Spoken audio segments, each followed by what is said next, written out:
Hello everyone. So today we are going to talk about doing a nice vocal set, like setting vocals in the mix in a nice way. My last week I did having the bass cut through, so having how to get it to cut through the sound. Today we're going to do the same thing, but this is vocals now, and these are some of the techniques that I use to make my vocals heard better. So let's go to the board. Let's see, board. There we are. Okay, so I have loaded up. I have such a headache. I have my headphones on so that I don't bleed in and give you false positives.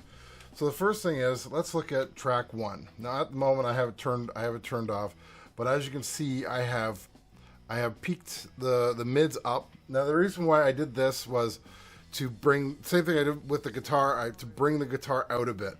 And so, you do this to taste. You just kind of, you play with it and see how it sounds. And yes, I did a low cut on the vocals, like in the end. And the reason I did that was because that way it, what's the word I'm looking for? It takes out the lower end, because you really don't need that with vocals unless you're dealing with a guy who has like a really bassy voice. I remember I saw an Elvis impersonator and one of his backup singers. That guy had the lowest voice I've ever heard. I was like, holy crap. It was unbelievable. So in his case, yes, I would leave it because you needed the extra growl to get it out there. But in most people's cases, you don't. So first off, I'm going to solo track 1. So you can hear what I put behind it this is without any effects. Now as you can see, I do have the pre is on. It looks like it's at 60 on both of these. And me taking a better look, no, it's at 50, both of them.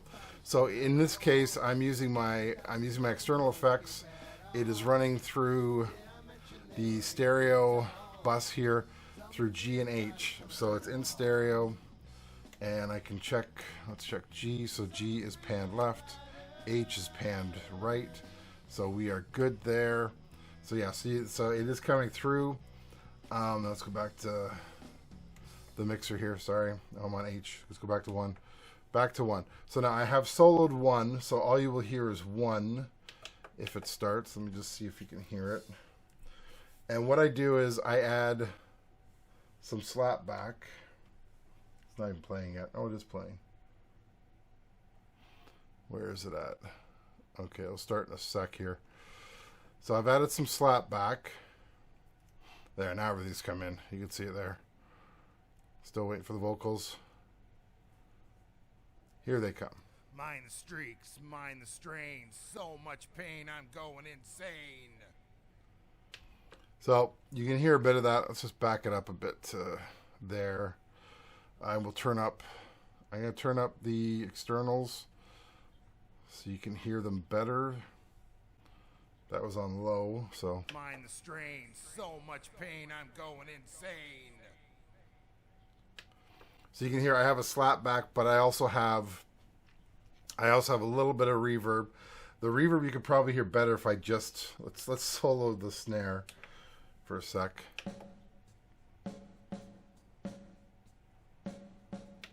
And that is the reverb I have. What I do is I generally use I have an ambient reverb that I use for everything, and then I have slap back, which I use for vocals and possibly other small things. So in this case, I'm using it just on the vocals. Another technique that I personally do. So now, okay, I'm gonna go back to. I'll just go from there. Let's go solo that again. Okay.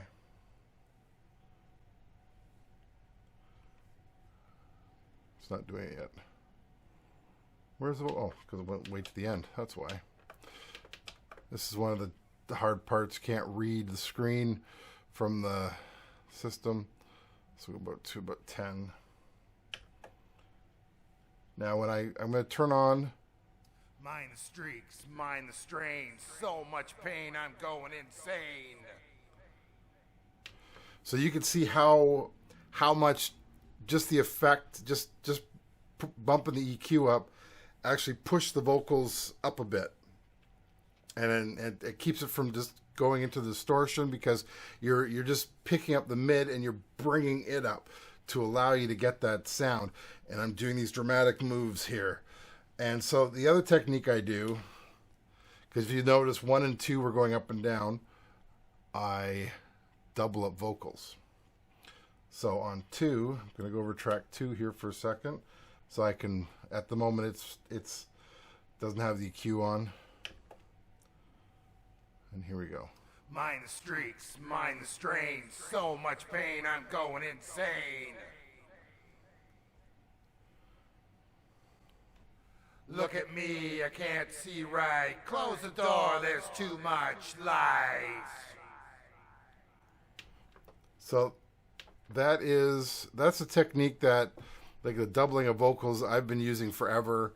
I know that Nirvana used it. I know that Foo Fighters uses it, because it really brings out the vocals more. It gives them a little more texture.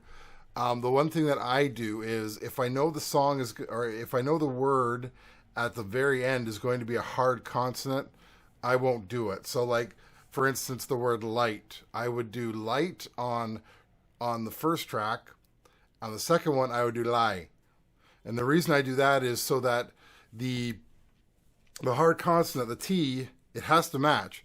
Because if you go light, so if I did both and I didn't match it right, it could be like light or light.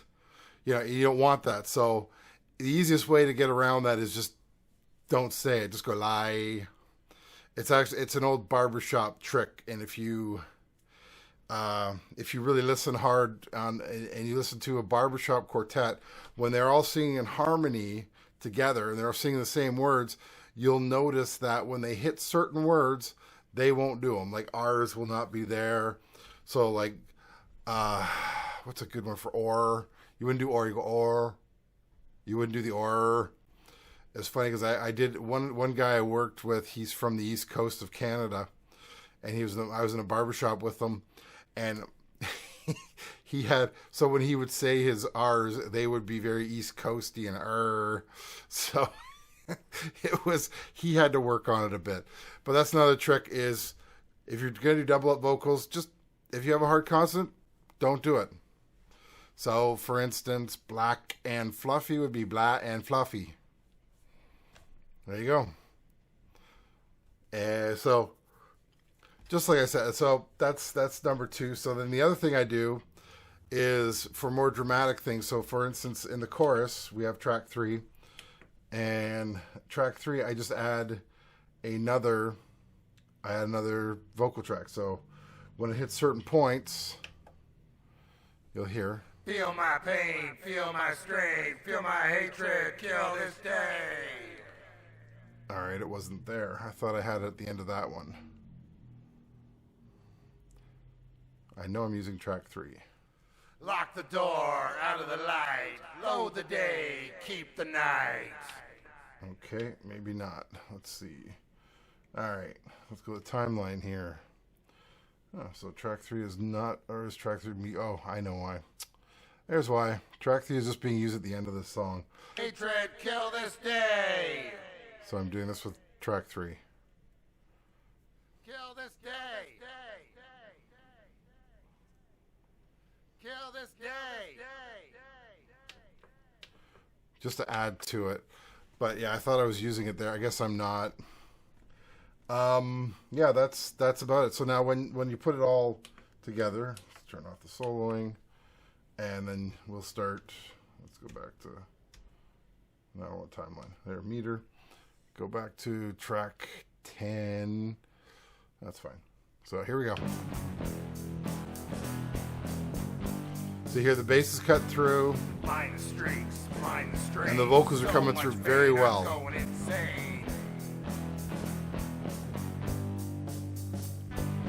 Look at me, I can't see right. Close the door, there's too much light. Now I'm going to turn down the back effects. Feel my pain, feel my strain, feel my hatred, kill this day.